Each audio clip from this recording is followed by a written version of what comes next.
நடிகராகி 51 ஆண்டுகளை நிறைவு செய்துவிட்ட ரஜினிகாந்த் தன் வாழ்க்கையை புத்தகமாக எழுதிட்டு வரார் என்பது உங்களுக்கே தெரியும். ஷூட்டிங் ஸ்பாட்டில் ஃப்ரீயாக இருக்கும்போது கூட புத்தக வேலையை கவனிக்கிறார். இந்நிலையில் சுயசரிதையை ரஜினிகாந்த் எழுதவில்லையாம். அவரில் மகள் சௌந்தர்யாதான் அப்பா பற்றி எழுதி கொண்டிருக்கிறார் என பேச்சு கிளம்பியது.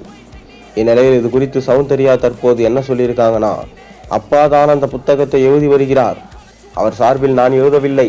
ஆனால் புத்தக வேலையில் அப்பாவுக்கு உதவியாக இருக்கிறேன். அப்பா பயோகிராபி புத்தக ரிலீஸுக்காக நாங்கள் எல்லோரும் ஆவலுடன் காத்து கொண்டிருக்கிறோம்.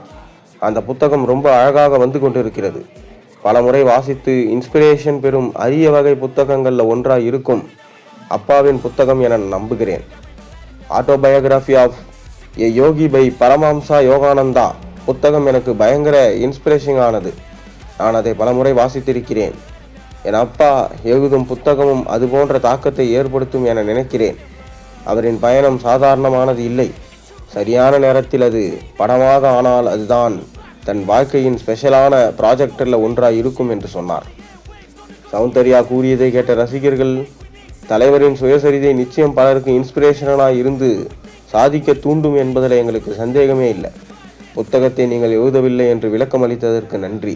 தலைவரின் வாழ்க்கை வரலாற்றை படமாக எடுக்க வேண்டும் என்கின்ற ஆசை எங்களுக்கும் உள்ளது. ஆனால் அதை தலைவரின் குடும்பத்தை சேர்ந்தவர்கள் அல்லாமல் வேறு ஒருவர் யாராவது எடுத்தால் நன்றாக இருக்கும் என்பது எங்களின் கருத்து. நீங்கள் வேண்டுமானால் தலைவரின் பயோபிக்கை தயாரிக்கலாம்.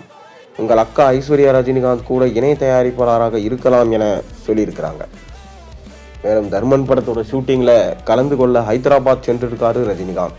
விமான நிலையத்தில் அவர் விறுவிறுப்பாக நடந்து சென்றதை பார்த்தவர்களோ, நாம் 75 வயதை அடைந்தால் தலைவர் மாதிரி இருக்கணும், அவர்தான் நம் 70s கோல் என தெரிவிச்சிருக்கிறார்.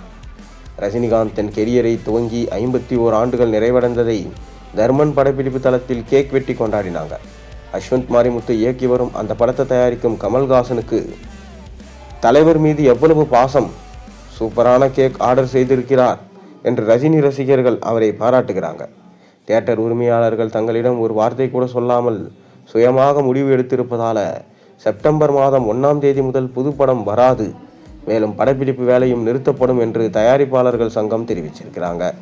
அதனால தர்மன் படப்பிடிப்பும் பாதிக்கப்படுமா, ஜெயிலர் 2 படம் திட்டமிட்டபடி திரைக்கு வருமா என்கின்ற கவலையில் இருக்காங்க ரசிகர்கள். இதற்கிடையே தலைவர் 175 படத்தோட நடிப்பிலிருந்து ஓய்வு பெற்று விடலாம் என்கின்ற ஐடியாவில் இருக்காரு சூப்பர் ஸ்டார் என்று வேறு தகவல் வெளியாகி அவரின் ரசிகர்களை கவலையடை செஞ்சிருக்கு. ரஜினிகாந்தின் சுயசரிதை புத்தகம் அவரின் வாழ்க்கையை எவ்வாறு வெளிப்படுத்தும் என்றும் நீங்கள் நினைக்கிறீங்க? மேலும் ரஜினியோடைய தலைவர் 175 படம், அதாவது அவருடைய ஆட்டோபயோகிராஃபி படத்தை யார் எடுத்தால் நல்லாயிருக்கும் என்றதை மறக்காமல் கீழே கமெண்ட்டில் சொல்லுங்கள். மேலும் சேனலுக்கு சப்ஸ்கிரைப் பண்ணி லைக் பண்ணுங்கள், பெல் ஐகானை ப்ரெஸ் பண்ணுங்கள்.